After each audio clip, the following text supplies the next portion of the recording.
My wife. She's drop-dead gorgeous. Seriously, even A-list celebrities would look plain standing next to her. The phrase, angelic beauty, must have been coined just for her. You might wonder why she isn't an actress. That's because she wouldn't stoop to it. She's from one of America's wealthiest old money families, with assets in the billions, influential across the globe. Lately though, she's been incredibly stressed out because I'm trying to divorce her. At first, a lot of people tried to talk me out of it. Dude, you can't even call this living. This is like being fed gourmet pureed food. Safe, nutritious, easy on the stomach, and perfectly digestible. Isn't that the dream? Then I told them why, and they all looked at me with pity, patted my shoulder in sympathy, and then clammed up. When my wife, Isabella Montgomery, was 23, the pillar of the Montgomery family, her grandfather fell gravely ill. It was clear he didn't have long. His biggest worry was that his most beloved granddaughter hadn't ever had a boyfriend. If he could just see her married, he'd be able to pass on peacefully. Isabella had never dated anyone in her life. There were even rumors she was a lesbian. She was universally known as the Ice Queen. Don't let her cold demeanor towards everyone, including her own parents, fool you. She was exceptionally devoted to the grandfather who had always doted on her. While other little girls were still clinging to their parents, she was already attending business meetings and high society galas with her folks. So, growing up immersed in it, she'd become an elite among business elites. Sharp, decisive, always calculating how to maximize profit. Marriage was no different. She actually organized a citywide casting call to choose her husband. In her mind, emotions didn't factor in. For her, you just picked the best available option. My roommate insisted on dragging me along with him. I told him I already had a girlfriend. He said that was exactly why I had to go with him. Otherwise, a tall, handsome, well-built, sunny guy like me would have to be crazy to bring me to a husband audition to steal his thunder. Actually, it wasn't just my good looks. My 148 IQ was what I was truly proud of. I wasn't even out of college yet, and I was already discussing research topics and participating in experiments with my professors. Holy cow, the casting call was packed. I spotted several top pop idols and young hearts, some rugged types, others more delicate. I glanced at my rather unremarkable roommate beside me. Are you sure you want to set yourself up for humiliation? He just shrugged. How will I know if I don't try? What if she's into my type? I just love your shameless, your never give up attitude. I rolled my eyes at him and headed straight for the high-end buffet. See, that's my high IQ at work. Fill up on the expensive seafood I couldn't normally afford. Then see if there were any freebies or gift bags to snag. Might as well not leave empty. I didn't give a damn about the actual selection. The guys here were either one in a million types from prominent families or exceptionally talented and good-looking. My roommate's family was modestly well off, barely interested. He didn't tick any of the other boxes. His chances of getting picked were slimmer than getting struck by lightning walking down the street. By the time I'd eaten my fill, the first round was over. The host announced that the Montgomery family had been observing from above and had already made their initial cuts. Anyone whose looks weren't up to par had been axed. Unsurprisingly, my roommate was eliminated. Just as I was about to leave with him, a few security guards stopped me. "Excuse me, sir. You've been selected. You can't leave until the second round results are out." I was speechless, pointing a finger in my own face in disbelief. "Yes, that's right, sir," a bodyguard in a black suit and sunglasses said respectfully. I looked over at my roommate. His face was a shade greener than if he'd swallowed a pile of dot. "Well, you get the picture." "Hey, maybe you should head back first," I said, trying to placate him. "I'll probably just grab another plate. Explain to my girlfriend Sarah that I was just here with you. I'm sure I'll be cut next round." After all, I'd mooched off and cooed for the past couple of years. So, those of us who made it to the next round were put up in a 5-star hotel. They took our phones. For the next few days, it was just eat, sleep, repeat. Life wasn't too bad. Actually, on the 5th day, we were taken to a massive villa, or maybe estate would be a more fitting description. I noticed a lot fewer people. There were only about 20 of us left. Turns out, I'd advanced again. Apparently, while we were cooped up in the hotel, the Montgomery family had thoroughly vetted everyone. All the playboys with messy private lives and anyone with any other blemishes on their record had been eliminated. I couldn't believe that a regular broke college student like me had somehow made it to the final round. The next step was for us to live there for a month so they could observe our daily habits. Anyone can put on an act for a day or two, but over a month it's inevitable that some issues will surface if you're not careful. My lifestyle was pretty disciplined. Actually, first, because I was a student. Second, because I was broke. Smoking, drinking, clubbing. I didn't have the cash to develop those habits. So, my time was usually spent studying, working out, and looking after my roommates and my girlfriend. This month, then,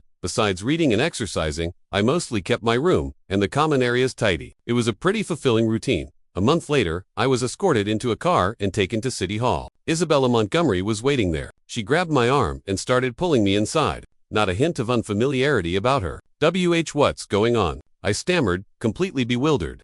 Congratulations, you've been selected. We're registering our marriage right now. Isabella spoke without a trace of emotion, her pace unwavering as she dragged me further in. Are you kidding me? I have a girlfriend. I only came here with my friend in the first place. You've made a mistake. I stumbled along, yanking my arm free. She handed me a smartphone. You don't have a girlfriend anymore, and you won't need any friends from now on. You can also drop those research projects at school in the future to stay home and be a good, beautiful husband. I opened the video on the phone she gave me. It was Sarah, my girlfriend, standing next to a famous male pop star. Ethan, let's break up. I'm with him now, she said, gesturing to the pop star. Ms. Montgomery also gave me a lot of money, and she promised to help launch my career. Then she and the pop star wrapped their arms around each other and started making out passionately. I glared at Isabella, furious. What are you glaring at? Am I not 1,000 times better than her? I have to admit, her presence was formidable, intimidating me into obediently going through with a marriage certificate. Everyone envied the lavish life I was about to step into, but for me, it felt more like being locked in a cage. After getting the marriage certificate.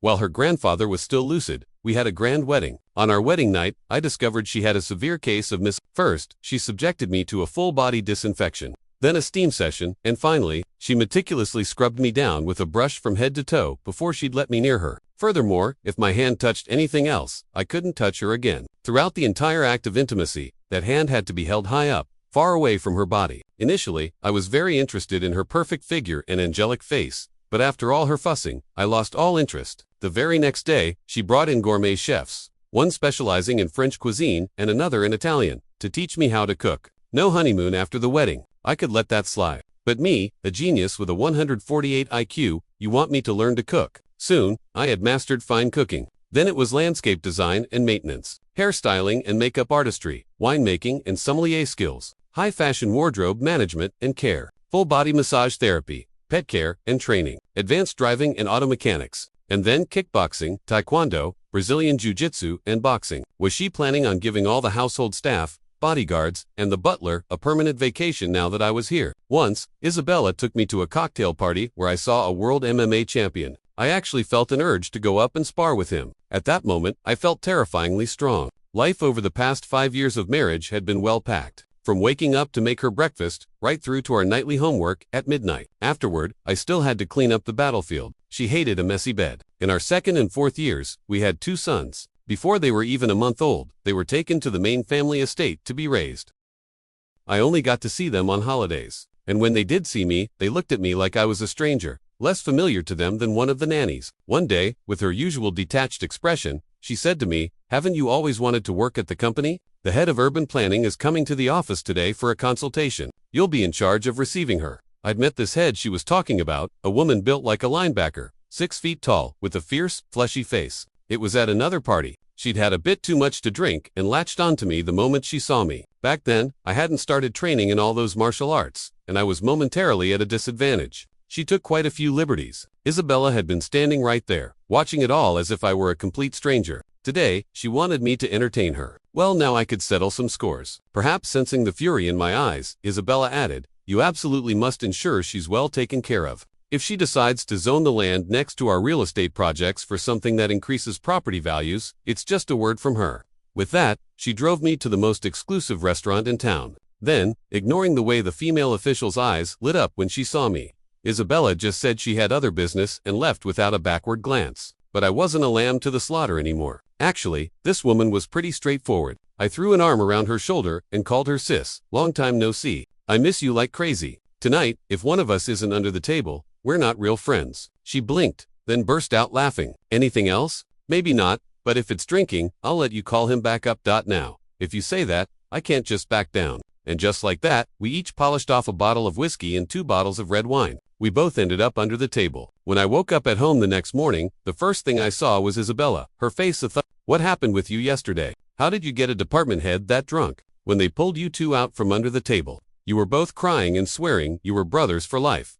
I rubbed my eyes and looked at her seriously. If I hadn't drunk her under the table, do you know what she would have done? Or rather, you knew what she wanted to do, which is why you sent me, right? Isabella, usually so assertive, turned her head away, unable to meet my eyes. What could she, a woman, do to you as a man? What could you possibly lose? Besides, if I don't care, what do you have to be uptight about? You lounge around at home all day, doing nothing. If you're not even useful for this, what do I need you for? This was the first time I'd ever heard a hint of guilt in her voice. I shook my head and chuckled. Yeah, Miss Montgomery doesn't care. So, what do I have to be uptight about? I'm up at 6 o'clock every morning and busy until midnight. Is that your definition of doing nothing? Perhaps because I'd never spoken harshly to her before, she glared at me defiantly. You're doing the work of maids, nannies, and bodyguards at home. Don't you see how much money I give you, how many gifts, how many luxury cars I buy for you? You give me all that money, but don't let me buy anything. All those luxury cars, but you don't let me go out. What's the difference between giving them to me and not? All right.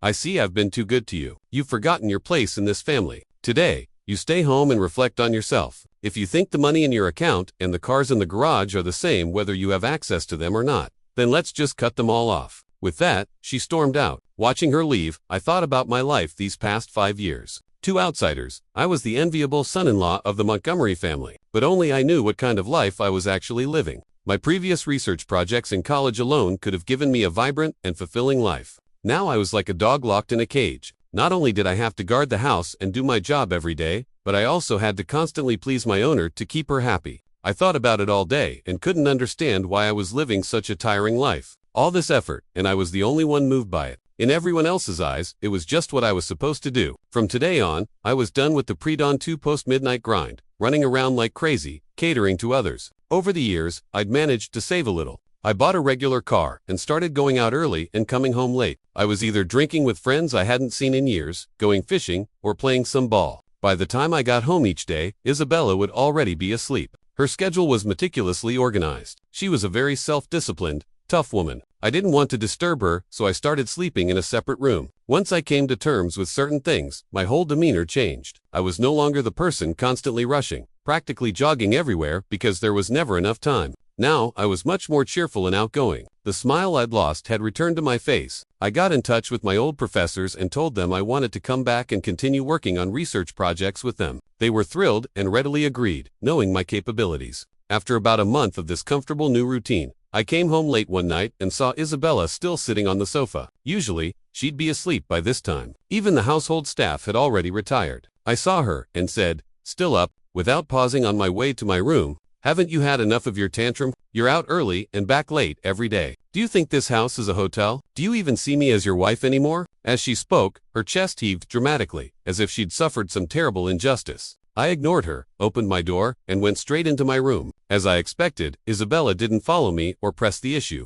For someone as proud as her, speaking up first was already a huge concession. The next few days were incredibly busy at the university lab, so I just started staying in a dorm room on campus. The first night, I didn't come home. I was jolted awake early the next morning by my phone ringing. Groggy, I answered. It was Isabella, though. Her tone was calm. I could hear her heavy breathing. Well, you're certainly getting bold, aren't you? Now, you dare to stay out all night. Are you calling about something important? I'm really busy right now. I don't have time for pointless arguments. How dare you speak to me without a title? Seriously, what the hell is wrong with you? I hung up. So, what if the Montgomery family had connections everywhere? I was at a top-tier research university, and many of the lab's projects were federally funded key initiatives. So, right now, I wasn't worried about what she might try to do. Once awakened, I couldn't fall back asleep. I got washed up and went downstairs, planning to grab breakfast before heading to the lab. As soon as I got downstairs, I saw Isabella waiting there. I pretended not to see her, looked down, and tried to slip away around the other side. I hadn't taken more than a few steps before Isabella grabbed my wrist. Stayed out all night, and now you pretend you don't see me. Ethan Miller, you've really grown some nerve.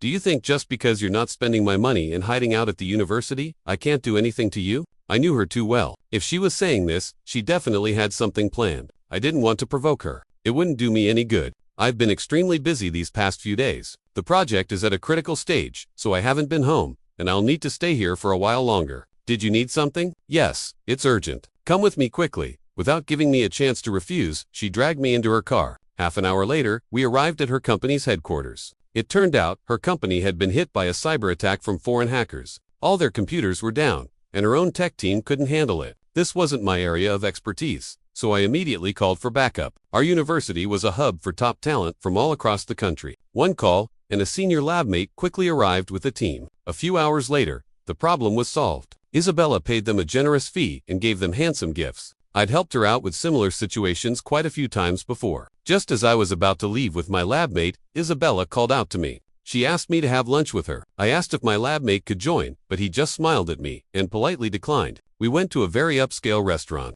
Isabella didn't even glance at the menu the server handed her. She ordered with practiced ease. It looked like she ate here often. Today, she was as elegant and beautiful as ever. Even in such a high-end establishment, diners all around us kept casting glances her way. The food arrived quickly. She looked at me and asked, "How's the taste?" "Not bad. About the same as my cooking," I replied casually after a bite. Though, honestly, it wasn't as good as mine. "Well, you've been away. I've been eating all my meals here. Over the years, I've gotten used to your cooking. I've tried many places, but none of them taste like yours. This one is the closest." Her voice was uncharacteristically gentle. I didn't respond, just kept eating the food in front of me. I hadn't had breakfast and was starving. Seeing my lack of reaction, she put down her chopsticks and wiped her mouth, having barely touched her food. "I'm telling you, you'd better quit while you're ahead. My patience is limited." "Ms. Montgomery, what exactly am I ahead on? I did you a huge favor in buying me lunch. Is quitting while I'm ahead? Your generosity isn't exactly overwhelming, is it? You weren't like this before." This was the second time I talked back to her, and she was so angry. She was tripping over her words. "I can live without spending your money or using your things. But can't you just let me live like a normal person? I don't want to live another day like I used to." She was a smart woman. I didn't need to spell it out, but she still rejected me, her expression blank. "No, the Montgomery family has its rules. If people found out you were staying out all night and working outside, where would our family's reputation be?" She stood up and gave me a cool, indifferent look. "I'll give you 3 days. Get everything sorted and come home obediently. Otherwise, .. She didn't finish. But it definitely wouldn't be anything good for my physical or mental well-being. Watching her leave, I didn't take her words to heart. I wasn't easily scared. I'd just stay at the university for the next few days. What could she do? I really didn't believe she'd dared to barge in and drag me out.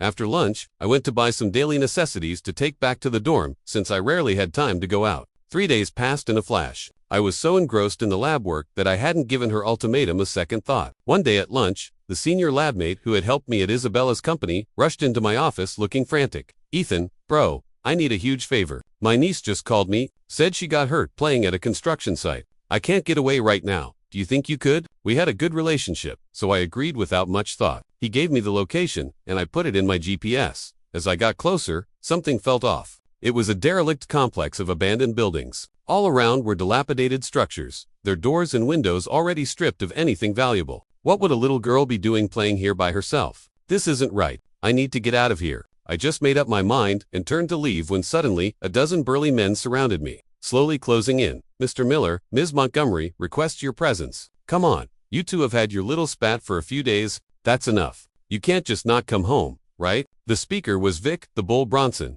Isabella's head of security. He was a mountain of a man, built like a brick house, with a thick neck and a face full of mean-looking muscle.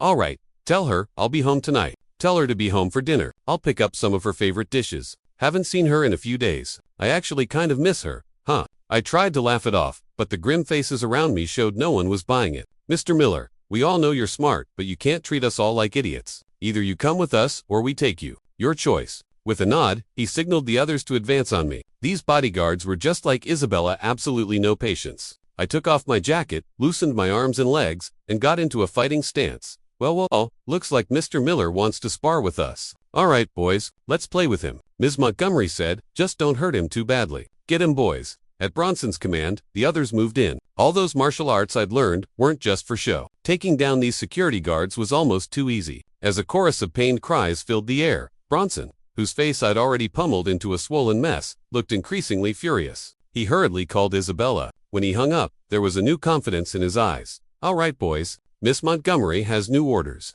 As long as we don't kill him, it's fine. The main thing is to bring him back." The moment he finished speaking, everyone drew expandable batons from their waists. This just got a lot harder. Every time I threw a punch or a kick, several batons would crash down on my limbs. After a few exchanges, I could barely move.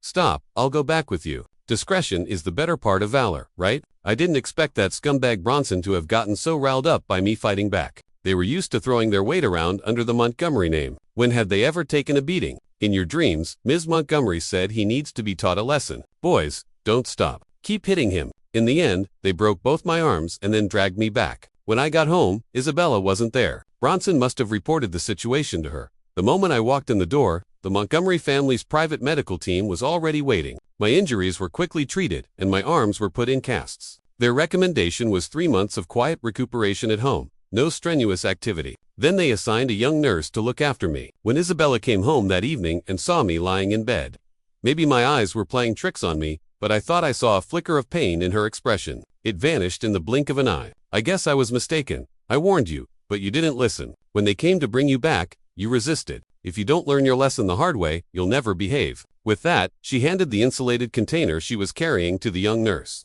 This is a nutritional meal I ordered for you from that hotel. It's best to eat light while you're injured. You can feed it to him. The young nurse took it, opened it, and began feeding me spoonful by spoonful. I was completely disillusioned with Isabella now. I looked at her like she was a stranger. For now, the priority was to recover, so I didn't make a fuss and ate everything. Isabella stayed by my side the whole time, watching, but I didn't give her a single glance. Seeing my coldness, she didn't say anything more to provoke me, just told the young nurse to take good care of me and left. The young nurse's name was Sophie Clark. She had just been hired by the Montgomery family this year. She was tall, but with a very innocent and pure face, the kind of face that reminded every man of his first love. Once the anesthetic wore off, my arms throbbed with excruciating pain. But seeing her pure face and sweet smile, I felt the pain lessen a bit. Sophie was an excellent caregiver. Not only was she beautiful, but her voice was also lovely. Combined with her youthfulness, she exuded a special kind of vitality. Because my hands were immobile, she had to sponge, bathe me, feed me, and help with everything else I couldn't do. I found that we had a lot to talk about, and I could always make her laugh with delight. It's a dangerous game comparing people. One person takes meticulous care of you and talks with you endlessly every day.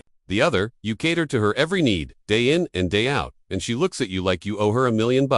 This comparison made my heart ache. My wife, of 6 years, was less caring and understanding than a young nurse. Now, every day when Isabella came home, she would bring me a small gift. Small, but still quite valuable. I just pretended not to see them and didn't want to say a single word to her. One afternoon, I had just woken up from a nap and felt someone massaging my shoulders. I naturally assumed it was Sophie. Sophie, what do you want for dinner tonight? My right hand is recovering well. For my grand return to the kitchen, I'll cook for you.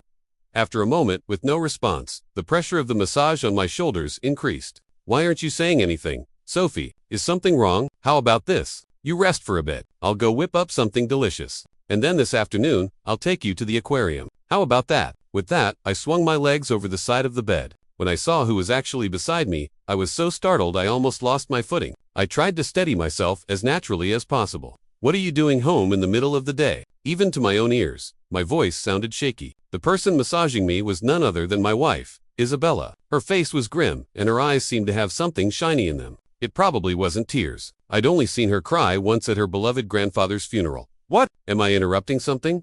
Sophie, Sophie, you say her name so affectionately. Isabella's face was so dark it looked like it was about to drip water. She clenched her fists, looking like someone was about to have a very bad day. Since it had come to this, I figured I might as well go all in. Both my arms were broken by my wife's people, and nobody cared. Nobody asked. She's the only one who's shown me any concern. What's wrong with me being nice to her? Then I looked her straight in the eye and said, seriously, Isabella, I'm truly sick of this life. Let's get a divorce. Hearing this, Isabella's mind went blank, as if struck by lightning. It wasn't that she couldn't live without me, but she was simply shocked that I was the one initiating the divorce. After a long pause, she finally spoke. You want to divorce me for a little nurse? What does she have that I don't? Isabella finally cracked. She yelled at me. Her usual proud, strong self, who always demanded not to lose to anyone, was shattered. Today, her husband wanted to divorce her for a nurse. This was the biggest blow to her. I slowly walked over to her. Since the unspoken had been said, I thought it was better to lay everything bare. Do you really think I want to divorce you because of soft, Sophie Clark? In all these years of marriage, have you ever truly treated me like a husband? After we got married, I was someone involved in nationally significant research projects. A man with a 148 IQ, who learned dozens of skills for you, from cooking to hairstyling.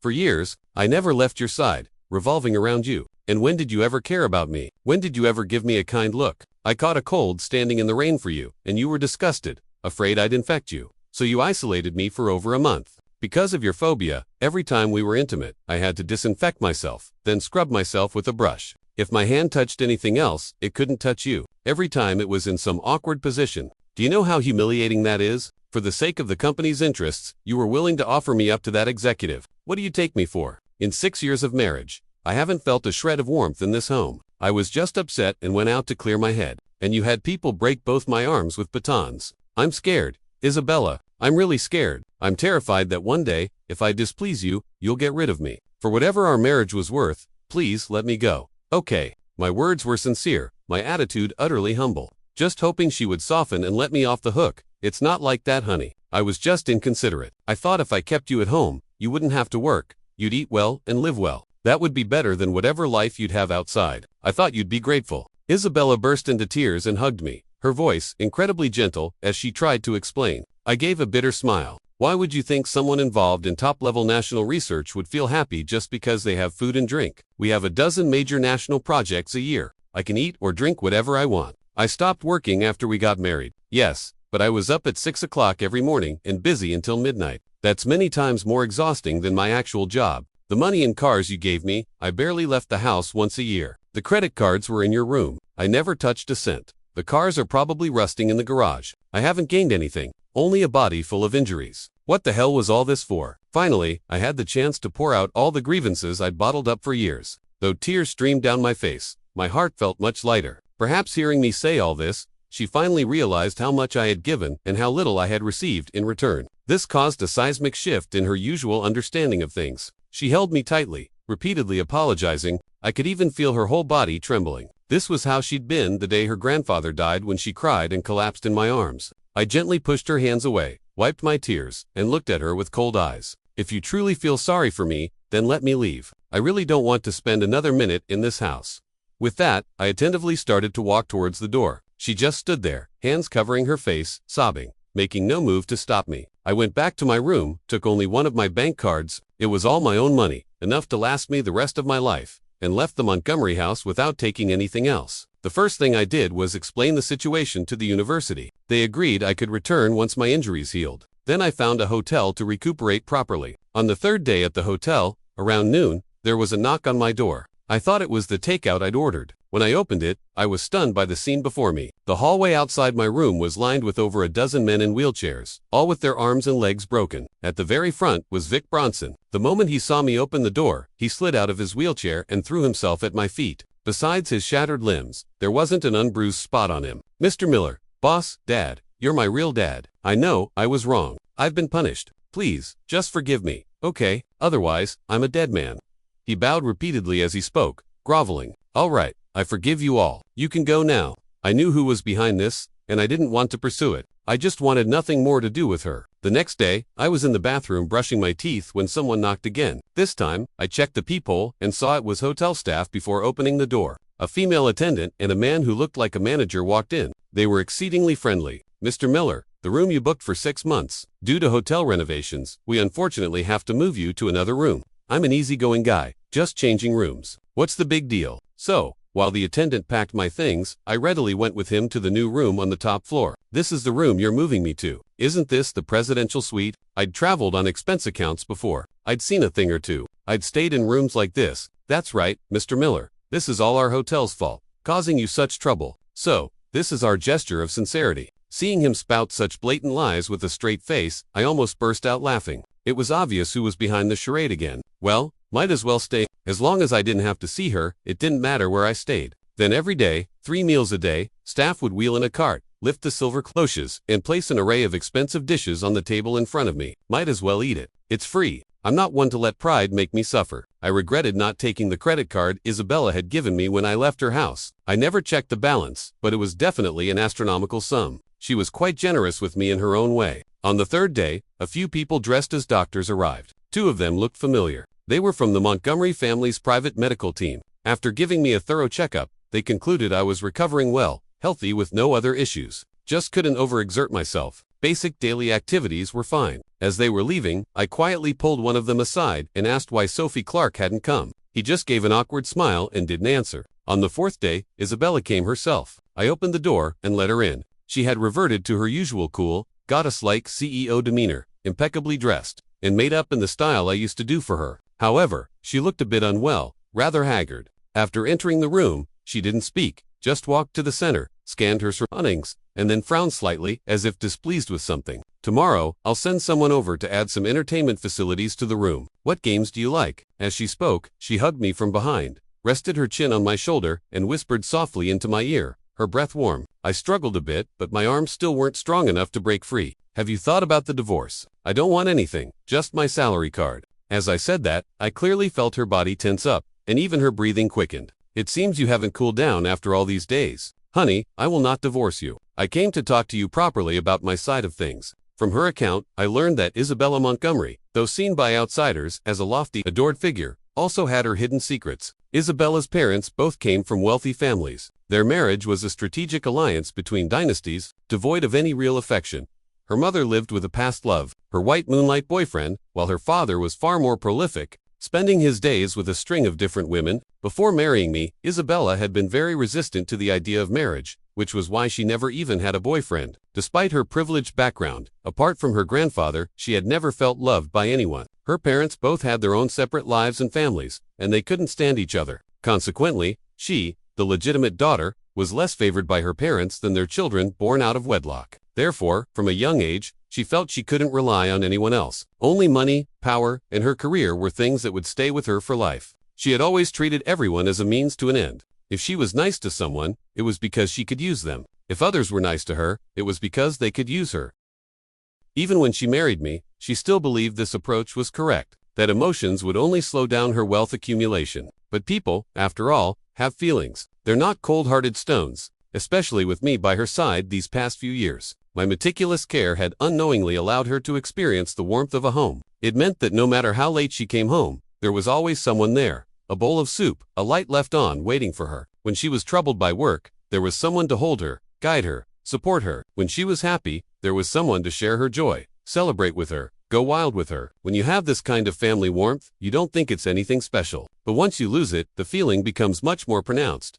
Coming home exhausted after a long day, the servants wouldn't prepare anything special for her. They would just ask what she needed. After a tiring day, she wouldn't wait for them to make her a bowl of soup from scratch. When troubled by work, lying alone in bed, she felt even more helpless. Usually, with my high IQ, I could always come up with good solutions for her. When she was happy, she could only go to the balcony and look at the moon. Her grandfather was gone. Her parents weren't around. She couldn't exactly grab a servant and start singing and dancing, could she? Her aloof persona wouldn't allow for such things. So, when I wasn't around, not a day went by when she didn't think about my good qualities. It's human nature. The more you miss someone, the more all their positive traits get amplified. Honey, now I think about how good you are every day. I even feel like I can't live without you anymore, Isabella said, looking at me with sincere eyes. I knew she was telling the truth. Her proud nature wouldn't allow her to lie just to please someone. But after hearing her out, not only was I not moved, I still looked at her with a cold expression. Isabella, in my memories of you, there isn't a single shred of warmth or anything touching. In these 6 years of marriage, the most touching thing was you giving me a son. I still remember how small he was back then, so soft to hold. It was my first time being a father. I couldn't kiss him enough. But just after he turned a month old, your father took him to the family estate, saying you were too busy with work to look after a child.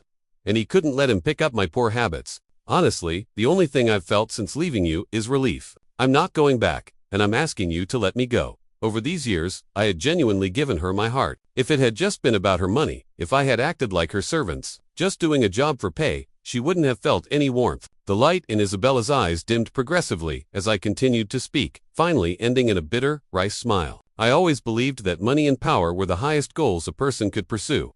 Before I came here today, I still thought that if I offered you enough compensation, you would come back to me, back to how things were. But honey, I will not divorce you. For the rest of our lives, I will win you back. With that, she left crying. From that day on, Isabella never used her usual tactics to threaten me again. When I returned to work at the university lab, she even donated $20 million worth of equipment and funds. She had a small kitchen set up just for our lab, and every day, she had a chef come and cook special meals for us. Moreover, she would visit us every few days, joking with everyone that I was young and needed to be taken care of. I could feel she was different from before. She wasn't cold to everyone anymore and could chat happily with people, but I didn't want to go back to that kind of life, because my heart had already fallen for another woman, Sophie Clark. When I was injured, she took such meticulous care of me, gradually warming my thoroughly chilled heart. So now, whenever I saw Isabella, I would bring up the divorce. She wouldn't say anything, just silently take out the food she brought and set it on the table, or put the clothes she'd bought for me on me.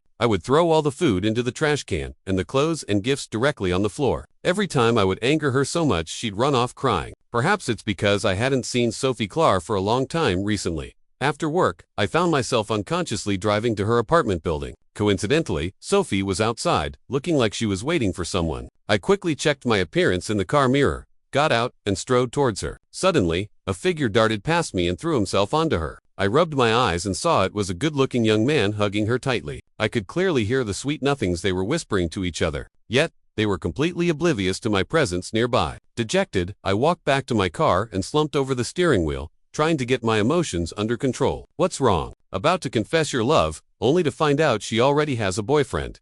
A sudden voice from inside the car startled me. I looked at the passenger seat where Isabella had appeared at some point and was momentarily speechless. I didn't say anything and just slumped back over the steering wheel. Why did you fall for her? What does she have that I don't? Isabella's voice suddenly rose, filled with anger and accusation. Perhaps it's because I felt she was too good to me. It had been a long time since I felt someone was so good to me. Thinking back now, I realized it was probably just the professional standard for a private nurse. Silence then filled the car. Only the sound of our two breaths audible. Suddenly, a pair of soft hands pulled me into a warm embrace. She kept stroking my back, comforting me. It's all my fault. You gave me all your tenderness, and all you got in return was my coldness and distance. But that time they hurt you. It really wasn't my order. I just told him to bring you back. Later, when he asked for instructions, I just said if you didn't listen to tie you up and bring you back. I really didn't tell them to break your arms. I looked at Isabella, who was sobbing uncontrollably, my expression cold. Why do they dare to treat me like that? Isn't it because they felt I was insignificant in your heart? That even if they injured me, they just have to explain themselves a bit when they got back. I pushed her away, freeing myself from her embrace. Isabella, let's get a divorce. I swear, I will never go back to that house for the rest of my life. If you have even a shred of feeling for me, let me go. I'm begging you. She turned away, her expression hidden, and just threw out a sentence. If you want a divorce, it'll be over my dead body. Then she left. For the next few days, I was in a daze. The lab supervisor noticed I wasn't myself and gave me a few more days off. After sleeping in a hotel for a few days, my spirits finally improved a bit. I decided to buy some ingredients for a really good homemade dinner, planning to treat myself that night. Just after I bought everything and opened my car door, I received a heavy blow to the back of my head. When I woke up, I found myself on the rooftop of an abandoned building. It turned out to be Vic Bronson and his cronies, the ones Isabella had fired after they broke my limbs. They had kidnapped me. I must have been beaten severely while I was unconscious. My whole body ached, but I wasn't tied up. I could still move freely. Luckily, they hadn't noticed I was awake. I continued to feign unconsciousness, partly to look for an opportunity and partly to recover a bit. I was still very dizzy and had to force myself to stay as clear-headed as possible. Hey, Ms. Montgomery, hello. Haha, thanks to you, I'm not much of a person or a ghost these days. Hey, don't hang up so fast. Of course, I have something. My life has been pretty tight since you had my arms and legs broken. I was wondering if Ms. Montgomery could spare some. Of course, I'm not asking for your money for free. I have something to trade. Your husband is in my hands right now. I've sent you the photos. Don't rush. As long as you give me the money, I won't do anything to him. 100 million in cash. You have to come alone. If you call the police or bring anyone, just wait to collect your husband's corpse. With that, Bronson hung up. In less than an hour, Isabella arrived by car. She came to the rooftop alone. Bronson, you got a lot of nerve kidnapping someone close to me. Do you know what the consequences will be? I kept my eyes closed so I couldn't see her expression, but I could hear the fury in her voice. It was trembling. Haha, I can barely afford to eat anymore. Do I care about consequences? I mean, it's like this. I followed you for so many years, always loyal. Wasn't it just an accident that I broke his arms? You showed no mercy and wanted to wipe us out. Loyal, I told you to bring him back. I said not to hurt him, but you thugs went all out on my husband. The fact that I let you live was already showing you mercy. Let my husband go with me this time and I can let bygones be bygones. The money you want is in the car. You can go down and drive it away. I'll call for someone to pick me up in half an hour. A loud laugh. We'll take the money and we'll take you to the angelic Ms. Montgomery. If you service his brothers well today, maybe I'll even leave you two with intact corpses. Get her, boys, you dare. I won't let you get away with this. Let go of me. Get your filthy hands off me. I couldn't listen anymore. I opened my eyes, scanned my surroundings, picked up an expandable baton from the ground, and brought it down hard on Bronson's bald head. His skin split open instantly, and with a grunt, he collapsed. The remaining lackeys were either kicked off the building or had their heads bashed in during the fight. Anyway, each one ended up worse than the last. After finishing them off, I pulled the terrified, collapsed Isabella into my arms, comforting her softly. Once she calmed down a bit, I carried her to the car and drove back. The police arrived at the scene shortly after. After settling her in, I went to the police station to give a statement. When I saw Isabella again at home, she had completely recovered and had even cooked a large spread of dishes. Honey, wash your hands. It's time for dinner. I stared at her blankly. When did you learn to cook? These few months you weren't here. I also learned to cook, hairstyling, makeup. Now, can I take care of you? Okay. She stared at me intently, full of anticipation. I didn't answer her. How could you go there alone just now? Those were animals. A bunch of desperate thugs. Did you even think about the consequences before you went? She placed a large shrimp, my favorite, on my plate and said softly, I didn't think about the consequences of me going, but I knew I couldn't bear the consequences of me not going. I really can't lose you again. You're the only person in this world who can make me feel warm these days. Without you, I went back to that cold, icy world. Honey, don't leave me, please. I really can't live without you. I hugged her back, tears unknowingly streaming down my cheeks. That night, when we went to bed, she said she wanted to have another child with me. My hand reflexively reached for the disinfectant, but she snatched it away and threw it in the trash. That night, I learned how liberating it could be to let go. Although my life before hadn't been very happy, from now on, Isabella and I would live happily ever after. The end.